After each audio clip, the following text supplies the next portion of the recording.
Sebelumnya mungkin untuk menambah semangat, ini saya ada sedikit ice breaking, tapi semoga aja tidak ada yang tahu, karena kemarin pas ada ice breaking ini bapak ibu yang lain sudah tahu, jadi agak baik. Jika bumi itu bulat, angka 6 itu 1. Oke. Jika bumi itu bulat, angka 6 itu 1. Angka 9 berapa?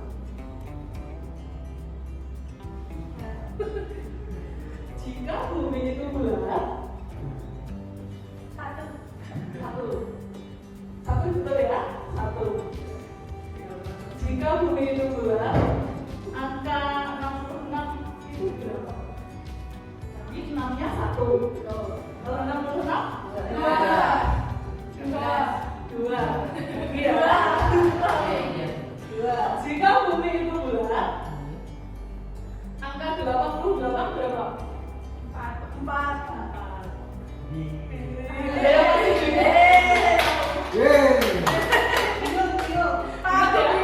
Benar, Bu Putri masih bingung. Jika bumi itu bulat, angka 806 itu berapa? 5. Lipat ya? 806. Ayo Bu Putri masih bingung. Jika bumi itu bulat, 5. Angka 888 itu berapa? 6. Udah ya? Ada yang masih bingung? Buangnya mungkin bingung ya? Jika bumi itu bulat, angka 9 itu berapa? 1. Jika bumi itu bulat, angka 99 itu berapa? 2. Sudah? Jadi nanti itu adalah bulatannya. Baik, teman-teman.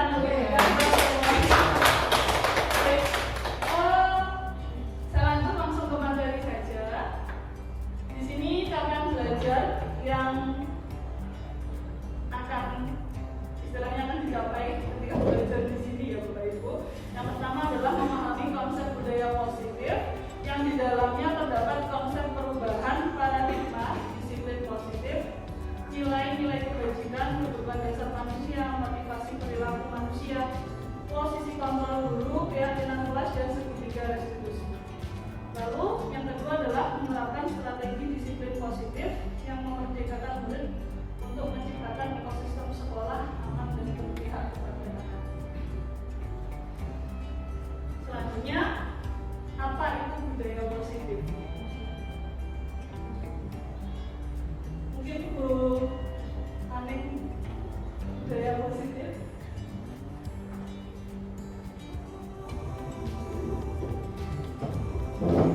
Budaya positif adalah nilai-nilai yang memberikan kebaikan atau nilai-nilai yang baik yang sudah mengakar di sekolah. Khususnya mungkin ada tambahan. Budaya positif kalau menurut saya adalah kebiasaan-kebiasaan yang diterapkan di sekolah tersebut untuk membentuk karakter siswa. Terima kasih. Terima kasih untuk Bu Aning dan Bu Susiani. Baik, untuk budaya positif. Jadi kata budaya dan positif tentunya di sini budaya itu adalah sesuatu yang sudah dilakukan secara berulang-ulang seperti itu ya Bapak Ibu. Namun di sini kata budaya positif berarti kebiasaan positif yang sudah dilakukan di sekolah untuk membentuk karakter dari siswa. Nah di sini budaya positif merupakan perwujudan dari nilai-nilai atau keyakinan universal yang diterapkan di sekolah. Lalu selanjutnya budaya positif yang diterapkan di sekolah adalah salah satu perwujudan dari sisi guru yang mengandung nilai-nilai kebajikan sesuai dengan tujuan pendidikan nasional yang dijabarkan dalam profil pelajaran Pancasila. Nah di sini nanti untuk kaitannya dengan budaya positif kita akan belajar tentang perubahan paradigma belajar, disiplin positif, nilai-nilai kebajikan, dasar manusia, motivasi perilaku manusia, posisi kontrol dulu, keyakinan jelas dan segitiga restitusi. Nah, sebelumnya di sini saya akan menyampaikan terkait dengan perubahan paradigma belajar, karena pasti kita mengalami istilahnya perubahan paradigma dari yang semula kurikulum 2013 menjadi kurikulum merdeka seperti itu. Di pendidikan guru penggerak kita sudah belajar 4 modul Bapak Ibu. Di sini ada yang pertama itu tentang filosofi Ki Hajar Dewantara, lalu yang kedua nilai dan peran guru penggerak, lalu yang ketiga adalah visi guru penggerak, dan yang terakhir adalah budaya positif. Dari kesemua modul yang sudah saya pelajari itu saya menyimpulkan bahwa kurikulum merdeka ini berlandaskan filosofi dari Ki Hajar Dewantara, di mana tujuan pendidikan menurut Ki Hajar Dewantara adalah menuntun siswa atau murid untuk mencapai cita-citanya sesuai dengan kodrat alam dan kodrat zaman seperti itu. Nah, di sini kodrat alam mungkin Bapak Ibu sudah belajar PMM kemarin, kodrat alam atau kodrat zaman, dan kodrat zaman ya seperti itu. Kodrat zaman di sini anak-anak itu hidup pada zaman apa Bapak Ibu? Zaman now ya, zaman milenial, terus lebih baru lagi zaman apa? Gen Z. Gen Z atau mereka istilahnya generasi Z seperti itu. Ya, generasi strawberry, benar ya. Generasi strawberry itu generasi yang baperan itu ya, Bu Putri ya. Itu baru memang generasi strawberry. Jadi mereka itu hidup pada zaman generasi baru ya, zaman baru, zaman milenial atau abad 21, di mana teknologi yang cukup maju, perkembangan yang cukup pesat, otomatis kalau ada perubahan di sini pasti mengikuti dampak positif dan dampak negatif atau pengaruhnya seperti itu. Nah di sini kodrat alamnya anak itu atau murid ya, itu alamnya hidup di mana? Jadi perkembangan zamannya ya, tapi alamnya hidupnya di mana? Di Indonesia. Seperti itu ya. Namun lebih dipersempit lagi, itu hidupnya berbasis lokal atau wilayah. Kalau SMA 3 berarti di wilayah Ponorogo seperti itu. Berarti kan nilai-nilai budaya itu yang harus ada pada diri anak-anak atau murid-murid yang ada di SMA Negeri 3 Ponorogo sesuai dengan wilayah Ponorogo seperti itu. Jadi dituntun itu tadi berkaitan dengan kodrat alam dan kodrat zaman. Lalu sebenarnya pendidikan dalam Ki Hajar Dewantara itu tidak hanya mengajar. Jadi menyampaikan ilmu itu adalah mengajar Bapak Ibu ya. Tapi kalau guru itu sebenarnya mendidik ya, mendidik dan mengajar. Berarti mengajar bagian dari pendidikan. Kalau sudah seperti itu berarti kaitannya dengan mendidik itu tadi, yang menuntut itu tadi, menuntut agar anak tetap pada jalannya. Kalau minggu ya diluruskan, kalau lurus ya didukung terus ya, karena yang ngasih sama keluarga yang maksimal ngasih terlihat dari seperti itu. Jadi nggak apa-apa minggu, kalau minggu ya diluruskan lagi, dituntun. Jadi memarah itu nggak boleh, istilah seperti itu. Nah di sini selanjutnya dalam kurikulum merdeka itu kita kenal hal baru ya istilahnya. Ada profil pelajar Pancasila. Nah menuntun di sini yang dituntun tadi apa Bapak Ibu? Budi pekerti ya. Nah kalau mengajar berarti yang dituntun adalah kognitif, psikomotor, afektifnya. Nah di sini lebih ke afektif atau sikapnya sesuai dengan profil pelajar Pancasila. Kebetulan bulan-bulannya minggu-minggu ini kita sedang pekan kelima ya. Dimensi-dimensi apa saja yang muncul? Mungkin masih ingat? Mandiri, beriman dan bertakwa, dan beramal setia ya. Berkebinekaan global, lalu lagi satu lagi sudah. Berpikir kritis, satu lagi sudah. baik. Jadi istilahnya ini tadi perubahan paradigma belajar menurut kurikulum Merdeka itu. Jadi kita harus terbuka ya dengan perubahan yang ada, karena perubahan itu pasti arahnya ke hal yang positif. Carut-marut dunia ini akan bisa ditangkal oleh kebudayaan yang ada seperti itu. Nah, di sini sebenarnya dalam menuntun anak tadi peran utama adalah seorang guru ya, Bapak Ibu. Nah, guru di sini bertindak sebagai pengontrol. Sebelumnya mungkin masih ingat stimulus respon, teori stimulus respon miliknya heuristik ya. Teori perubahan tingkah laku, ada stimulus, terus direspon seperti itu. Namun dalam kaitannya dengan budaya positif yang sudah saya sampaikan tadi yang di awal tadi. Nah, budaya positif itu tadi kalau yang berkaitan dengan behavioristik atau teori stimulus respon tadi itu apa ya Bapak Ibu? Ada stimulus misal berupa peraturan, jangan hukuman, terus anak-anak responnya apa kalau ada hukuman atau peraturan? Takut, satu, dua, marah, ya marah ya. Lalu apalagi Bapak Ibu? Melawan bisa, berarti ada beberapa kemungkinan di sini. Nah, seharusnya di sini harus kita mengubah paradigma itu dari yang semula stimulus respon menjadi teori kontrol. Mungkin Bapak Ibu kemarin kan waktu mendapat materi dari narasumber bagaimana cara melayani siswa, karena kurikulum Merdeka itu kan berpihak kepada siswa, gitu ya. Bagaimana melayani siswa, apalagi kita juga harus mengikuti ininya siswa. Di situ kan, berarti kan nggak jalan atau istilahnya sakar teori. Nah di sini teori kontrol lah yang berperan seperti itu. Jadi guru memiliki kontrol di sini. Nah di sini miskonsepsi tentang teori kontrol. Yang pertama adalah ilusi guru mengontrol murid. Jadi gambaran guru mengontrol murid. Jadi istilahnya kita itu yang mengontrol murid. Berarti kita yang berperan di situ. Ini miskonsepsi, berarti sesuatu yang kurang tepat seperti itu ya. Lalu yang kedua, ilusi bahwa semua penguatan positif, efektif dan bermanfaat. Penguatan positif dan efektif itu apakah bermanfaat? Belum tentu seperti itu. Jadi kan ini masih konsepsi, miskonsepsi. Lalu yang ketiga, ilusi bahwa kritik dan membuat rasa bersalah mampu menguatkan karakter. Ya atau tidak Bapak Ibu?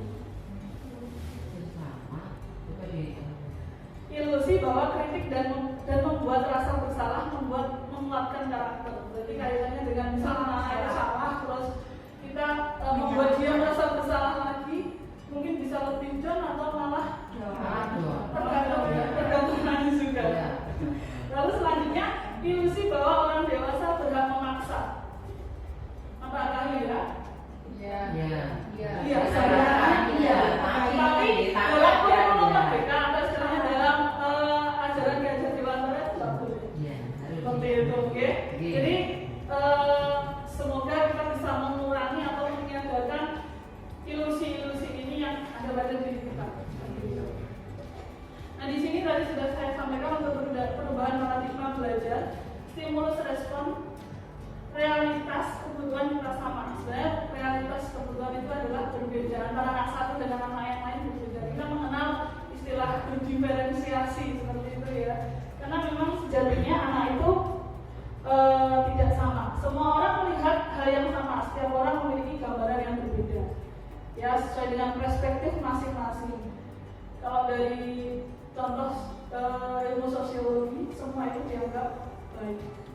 Ya, baik atau benar semua baik. Lalu kita mencoba mengubah orang agar berpandangan sama dengan kita. Gak bisa ya Pak? Oke. Kita berusaha memahami pandangan orang lain tentang dunia. Ya kita harus toleransi di sini. Perilaku buruk dilihat sebagai suatu kesalahan. Semua perilaku memiliki tujuan. Bahkan anak salah itu juga memiliki tujuan ya. Lalu orang lain bisa mengontrol saya, hanya Anda yang bisa mengontrol diri Anda. Betul demikian? Betul ya. Saya bisa mengontrol orang lain, Anda tidak bisa mengontrol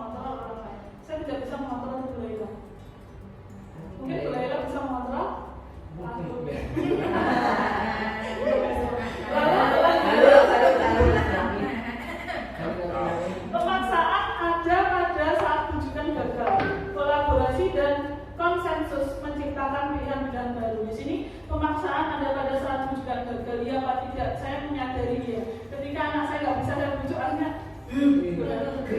tapi memang saya harus berlatih untuk melakukan kolaborasi dan kesepakatan nilai di sini. Like ini nanti gini gitu. Jadi ada kesepakatan. Nah ini bisa saja saya terapkan di anak saya seperti itu. Lalu model berpikir menang atau kalah, model berpikir menang. Jadi semua sama. Nah selanjutnya disiplin positif berperilaku baik dan berlandaskan nilai-nilai kebajikan karena mereka ingin menjadi orang yang menjunjung tinggi nilai-nilai kebajikan yang mereka hargai. Lalu menumbuhkan kesadaran serta memberdayakan murid mandiri melakukan sesuatu tanpa iming-iming, hukuman, sogokan, ancaman maupun hadiah. Menanamkan motivasi intrinsik pada murid untuk menjadi orang yang mereka inginkan dan menghargai diri sendiri dengan nilai-nilai kebajikan yang mereka percaya. Nah di sini disiplin positif ya tadi, berarti budaya positif itu bisa dimunculkan dengan disiplin positif. Nah disiplin positif ini berlandaskan nilai-nilai kebajikan. Nilai-nilai kebajikannya apa? Lalu di sini ada lagi kalimat tentang bersifat secara intrinsik. Jadi disiplin yang ada pada siswa itu berasal dari dirinya sendiri.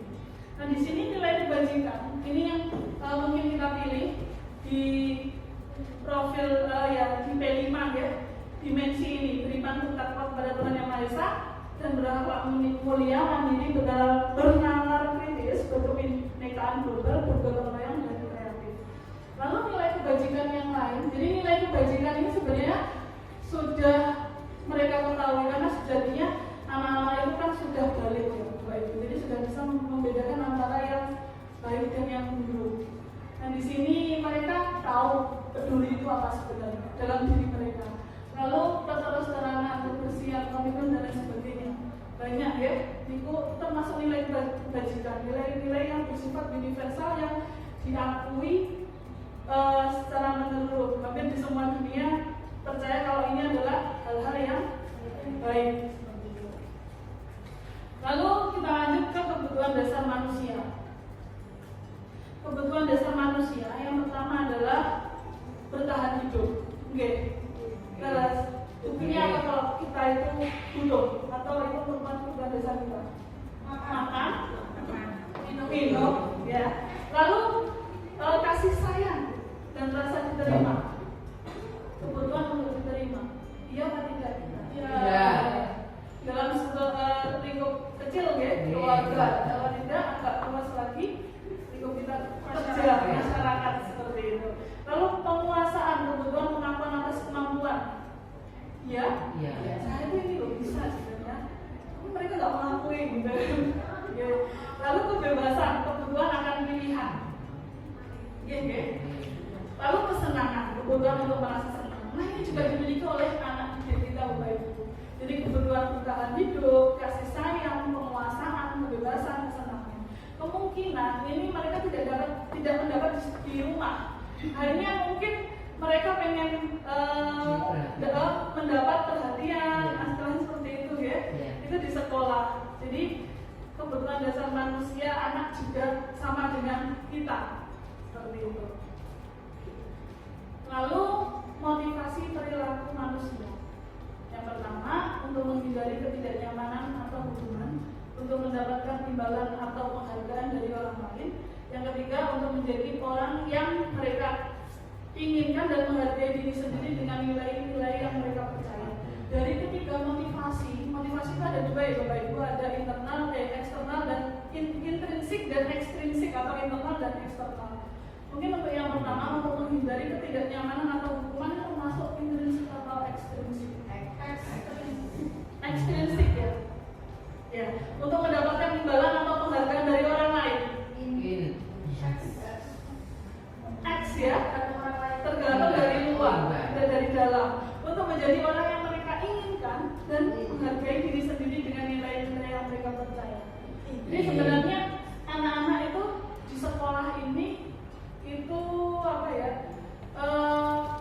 Bersikap itu sesuai hati dia atau karena terpaksa istilahnya dari luar seperti itu. Mungkin bisa dijawab di hati masing-masing Bapak Ibu. Bisa di kelas Bapak Ibu di mata pelajaran ya.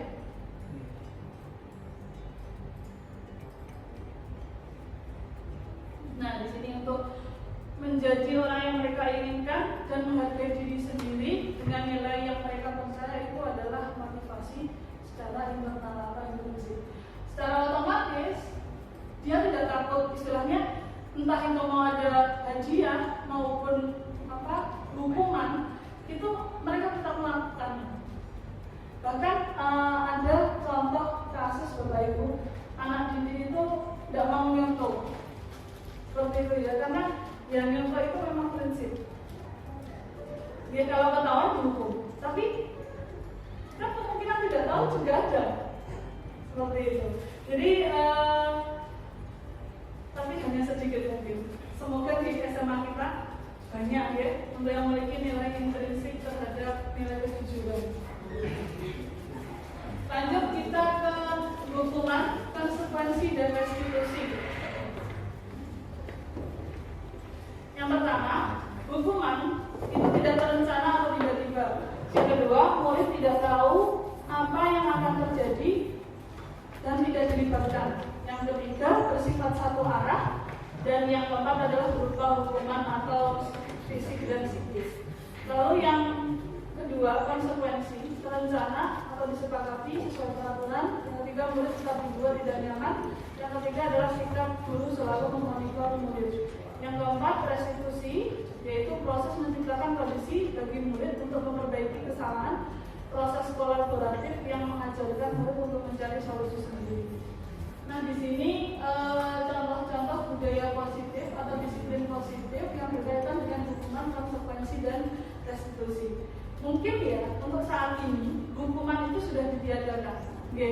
Kita merasa tidak menghukum, itu saja. Karena kadang bersifat psikis, otomatis kita menghindari.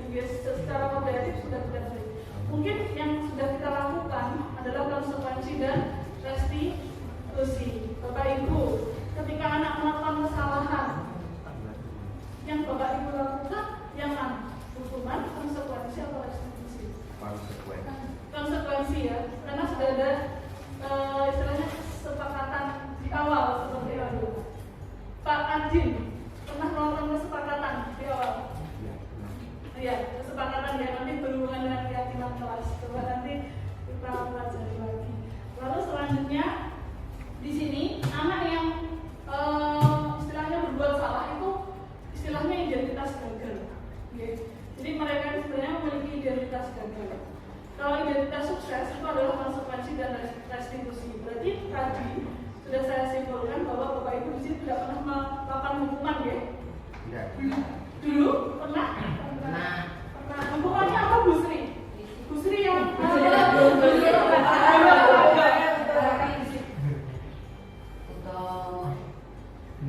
yang melakukan kesalahan, anak itu saya suruh lari keliling lapangan 2 kali atau 3 kali. Ya, makasih. Bu Aning, monggo. Oke, terima kasih. Saya mengingat-ingat jawaban saya dahulu dan sekarang masih terngiang-ngiang sampai sekarang. Waktu saya SMP, ada guru saya itu guru matematika. Hanya gara-gara teman saya itu rame, tapi yang menanggung adalah satu. Jadi pakai garisan yang panjang itu semua disambutkan. Sosialis dulu. Itu masih terlihat sampai sekarang. Jadi ya Allah ya Rabbi, sekarang diterapkan sama gini. Tapi pernah dengar waktu saya, jadi saya dari saksi gitu. Waktu dulu bagaimana kan guru itu cara mengajarnya itu gimana bener-benernya luar biasa. Bu Sri tapi masih melakukan. Tidak. Jadi mungkin Bu Sri capaian pembelajaran itu mungkin waktu itu lari ya Bu ya. Cara pembelajaran lari jadi ada konsekuensi lebih untuk sesuatu yang melakukan kesalahannya apa Ibu? Umpama waktu lari anak itu kan ada ya, ada yang ketinggian langsungnya lewat pinggir, lewat tengah.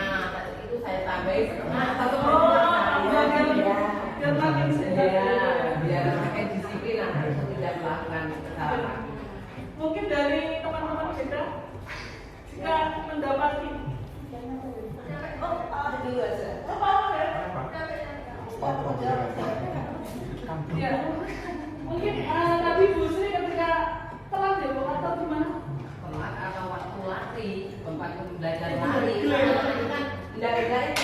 Saya suruh lari lewatnya pinggir, lah. Saya mau lewatnya tengah itu lari itu kompas. Ya, motor kompas kan kebiasaan anak ya. Kalau Putri apa tahu Putri mau? Ya lebih cepat. Kalau kami memang kalau BK itu kan sebenarnya untuk melayani siswa ya. Jadi ya biasanya kami itu lebih banyak melakukan koordinasi itu dalam bentuk misalnya wawancara, ngobrol seperti itu. Jadi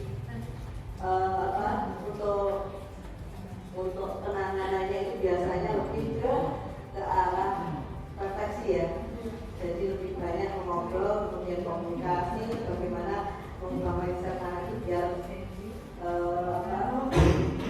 biar anak itu lebih memahami atau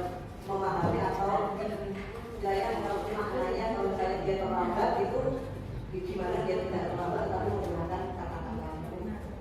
Tapi kalau untuk hubungan atau sebenarnya sudah jauh. Konsekuensi jauh ya. Iya. Jadi sudah melaksanakan restitusi. Jadi lebih berpihak kepada murid. Baik. Jadi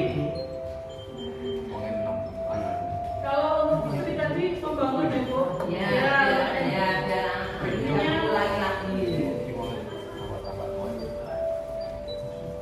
Nah, kita lanjut untuk posisi kontrol seorang guru. Nah, di sini untuk posisi kontrol seorang guru itu ada 5: penghukum, teman, membuat rasa bersalah, memantau, dan manajer.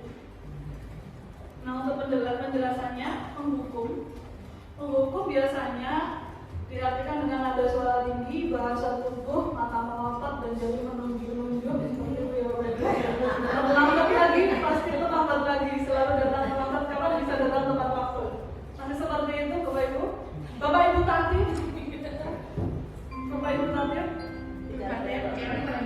enggak, masih penghukum. Gini-gini itu kan lebih manis lah ya Bu. Ya, kita lanjut untuk membuat rasa bersalah. Itu nada suara memelas, halus, sedih, bahasa tubuh, merapat pada anak. Aji, kamu ini bagaimana ya? Kamu sudah berjanji, jadi anak yang melas dulunya. Ada yang seperti itu Bapak Ibu. Saya kira melas ya. Ada yang seperti itu. Biar anak lebih baik lah. Oke, lanjut teman. Nada suara ramah, akrab dan bercanda, bahasa tubuh merapat pada murid, mata dan senyum jenaka. Nanti ayolah bagaimana sih kamu? Kemarin sudah janji ke Bapak, bukan kenapa tidak lagi? Ada yang menjadi teman mungkin ya. Kalau kita jadi wali kelas itu lebih menjadi teman. Nah, gitu. Lalu memantau, nada suara datar, bahasa tubuh yang formal. Tadi, tahukah kamu dan beragam-agam mulai? Tidak ikut. Lalu manajer, nada suara tulus, bahasa tubuh tidak kaku dan mendekat ke murid. Tadi, apakah kamu mengetahui jam berapa sekolah dimulai? Jadi seperti manajer Bapak Ibu. Tahu Pak? 7. Ya, jadi kami terlambat. Kira-kira bagaimana kamu akan memperbaiki masalah ini? Jadi guru bertindak sebagai manajer. Mungkin dari kelima yang dominan itu yang mana Bapak Ibu? Teman ya? Ya. Teman? Ya. Manajer. Gimana Bapak Menteri? Manajer? Lebih ke teman, dominasi teman ya. Oke. Jadi sebenarnya di sini manajer teman itu bisa kolaborasi. Iya. Nah, kalau bisa kita itu bisa menjadi seorang guru yang memiliki posisi kontrol manajer. Kalau bisa kita usahakan. Kalau sekarang masih teman ya tidak apa-apa. Nanti kita belajar untuk selanjutnya semakin dewasa kita akan bisa menjadi manajer bagi siswa kita.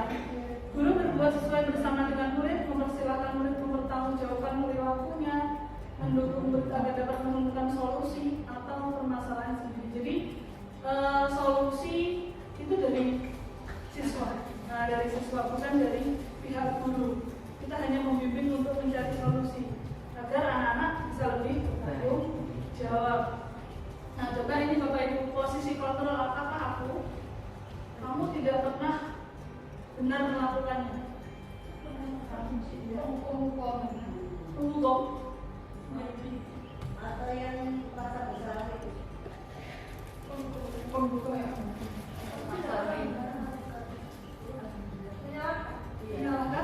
ya, merasa bersalah, tergantung adanya juga.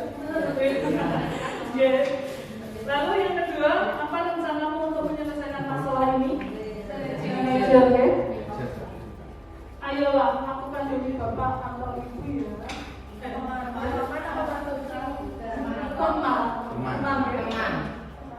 Kamu tidak pernah mendapat nilai jika tidak mengajarkan tugas. Kamu Tergantung nada juga. Ulang tahun bisa?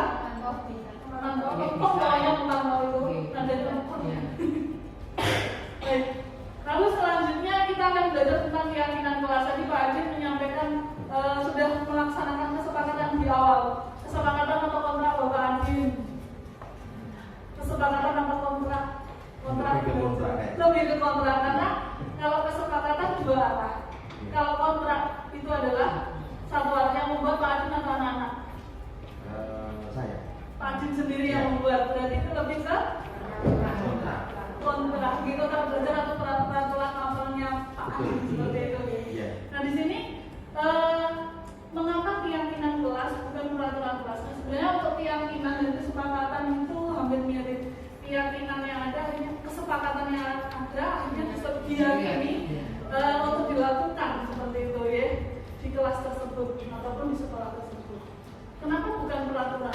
Di sini kalau peraturan itu anak-anak lebih motivasinya tidak berasal dari diri mereka, ya dari peraturan itu tadi. Itu ya. Lanjut, keyakinan sekolah atau kelas. Guru berperan mewujudkan kesepakatan sekolah atau kelas bersama murid melalui sebuah kesepakatan. Keyakinan sekolah atau kelas bersifat universal dan dapat dijalankan oleh semua warga. Lalu keyakinan sekolah atau kelas melibatkan kesepakatan murid dengan guru maupun murid dengan lingkungannya. Jadi di sini anak-anak membuat kesepakatan yang nantinya diyakini bisa dilakukan karena sudah bersifat dua arah itu tadi, ya, dengan guru dengan siswa, guru dengan siswa, siswa dengan siswa, bahkan siswa dengan lingkungannya. Karena berakhlak mulia tadi bisa dengan lingkungan juga. Lalu membuat keyakinan kelas atau sekolah. Keyakinan kelas atau sekolah itu bersifat abstrak, berupa pernyataan universal, dibuat dalam pernyataan positif, sedikit saja agar mudah diingat, sesuai dengan kondisi kelas dan sekolah sehingga memudahkan diterapkan. Semua atau warga sekolah atau kelas dilibatkan saat pembuatan kelas.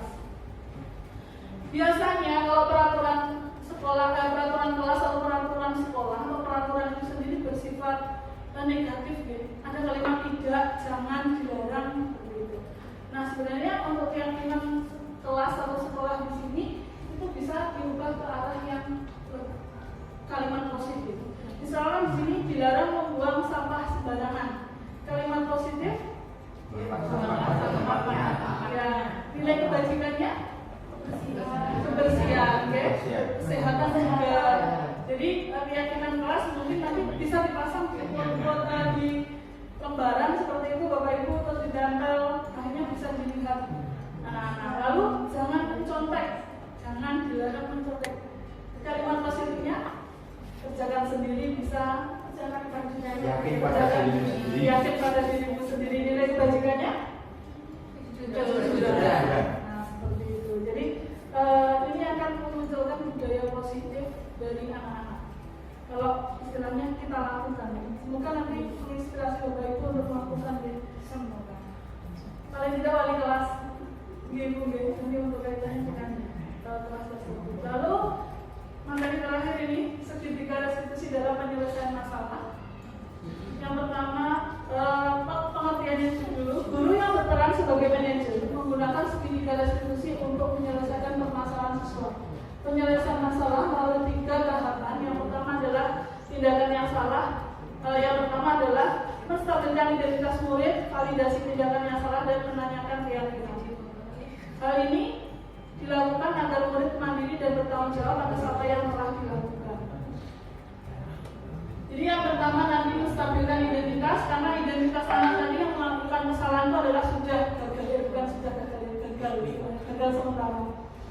Lalu validasi kebutuhan, sebenarnya kamu tuh butuh apa toh? Jelas seperti itu. Kamu mau melakukan itu kenapa? Lalu menanyakan keyakinan. Jadi ada suatu keyakinan yang kamu langgar seperti itu. Keyakinan apa? Bisa kalau mencolek berarti keyakinan 7 jurang seperti itu. Baik, di sini menstabilkan identitas adalah mengubah identitas anak dari yang gagal melakukan karena melakukan kesalahan menjadi orang yang lebih baik lagi. Lalu validasi tindakan yang salah seperti yang saya sampaikan tadi. Mengapa kau melakukan kesalahan itu? Sebenarnya memang melakukan kesalahan itu sudah tidak apa-apa. Baik, jalan saja. Lalu yang selanjutnya, seorang guru akan mengubah pandangan dari teori stimulus respon ke cara berpikir proaktif yang mengenali tujuan dari setiap tindakan, mengenali dan mengakui pertumbuhan baik akan memperbaiki hubungan dengan guru. Lalu di sini menanyakan keyakinan, otomatis solusi yang berkaitan dengan keyakinan tadi, yang berkaitan dengan keyakinan yang sudah dilanggar itu nanti ada hal yang harus diperbaiki. Tapi solusi itu muncul dari diri siswa sendiri. Nah, kebetulan ini aksi nyata, ada video tapi bentar.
Ini aksi nyata yang sudah saya lakukan Bapak Ibu. Untuk bacanya dengan sedikit restitusi, kemarin kebetulan ada anak yang bolos upacara ya, Pak Wakil.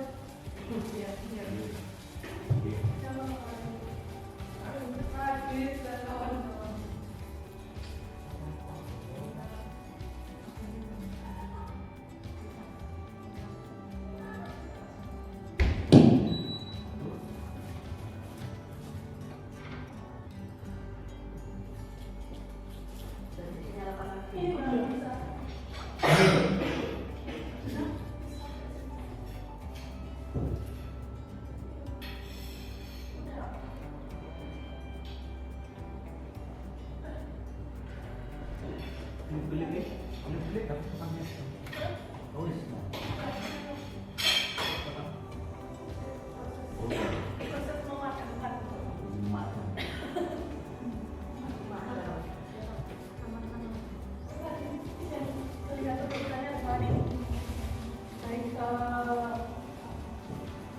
Sudahnya Bapak Ibu untuk tulis-tulisnya di sini ketika restitusi tadi kan jika anak salah kita merestitusi seperti itu.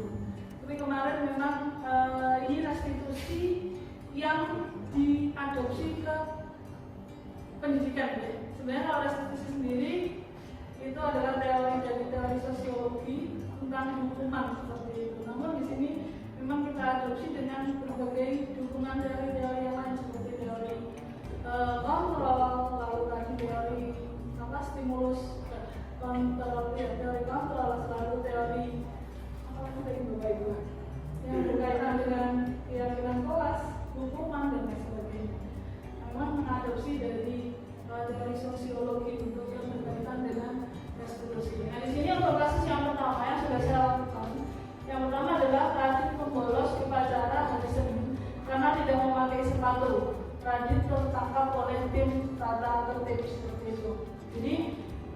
tempatnya di parkiran ya, Bapak Ibu. Ya. Lalu di sini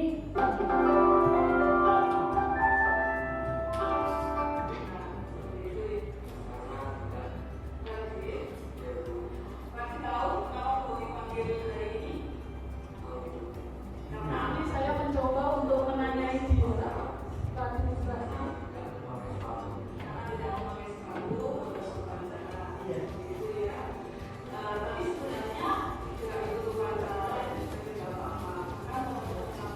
Gak apa-apa.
dengan teman-teman yang dari Saya itu saja. nanti Olive mau minta maaf sama teman-teman secara langsung di kelas karena kemampuan Olive yang mungkin teman-teman itu nggak bisa memberikannya karena emang Mulia ya, berarti ada solusi untuk menghadapi permasalahan. Baik, boleh silakan kembali ke kelas, lanjutkan mata pelajaran. Baik, ini untuk restitusi yang sudah saya lakukan dengan Radit dan Olive. Selanjutnya ini kemarin saya mencoba membuat keyakinan kelas, menggunakan aksi nyata untuk membuat keyakinan kelas dengan anak-anak.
kesempatan menyampaikan ide gitu sih ya, menyampaikan ide. Jadi tidak melulu dari kita tidak bersifat sebagai penguasa kelas itu. Jadi merdeka dalam hal humanisme, istilahnya kaitannya dengan apa namanya itu, saling menghargai dengan teman, kesepakatan dengan lingkungan juga harus menjaga kebersihan dan lain sebagainya, tidak mencolek. Bahkan tadi juga disampaikan tidak boleh pacaran, karena memang saya yakin ini memang anak-anak usianya usia remaja ya.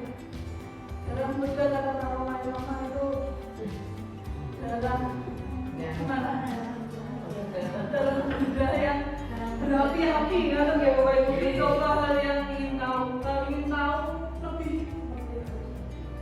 Dan memang kalau secara ini memang ya tugas kita juga, karena mereka itu berada pada fase golongan muda. Dan sebenarnya anak muda ini bisa masuk surga tanpa hisab. Jikalau pribadi Bapak Ibu mungkin buanin tidak pacaran, berdua pandangan, ya. Nah, mungkin bisa menantarkan itu kita memperbaiki. Kan mereka ya tadi loh kata Pak Romain, anak muda itu masa yang beragam. Di sini kan bukti tidak perlu pacaran. Ya mungkin mereka mendapati seperti itu. Baik, itu saja Bapak Ibu, semoga menginspirasi dan semoga Bapak Ibu nanti tahun depan atau semester depan bisa melakukannya di kelas Bapak Ibu. Ya, minggu depan. Oh iya, minggu depan. Oh langsung ya. Langsung praktek ini kan. Harapan kami nyata. Baik, kita berpihak kepada murid, kita memerdekakan murid ya Bapak Ibu, karena eksistensi guru itu ada pada murid. Ya, kalau nggak ada murid kita bukan guru. Bu Sri, Bu Galo, gitu. Terima kasih Bapak Ibu untuk waktunya. Semoga apa yang kita lakukan hari ini dinilai ibadah oleh Allah SWT. Sekian dari saya. Assalamualaikum warahmatullahi wabarakatuh. Waalaikumsalam.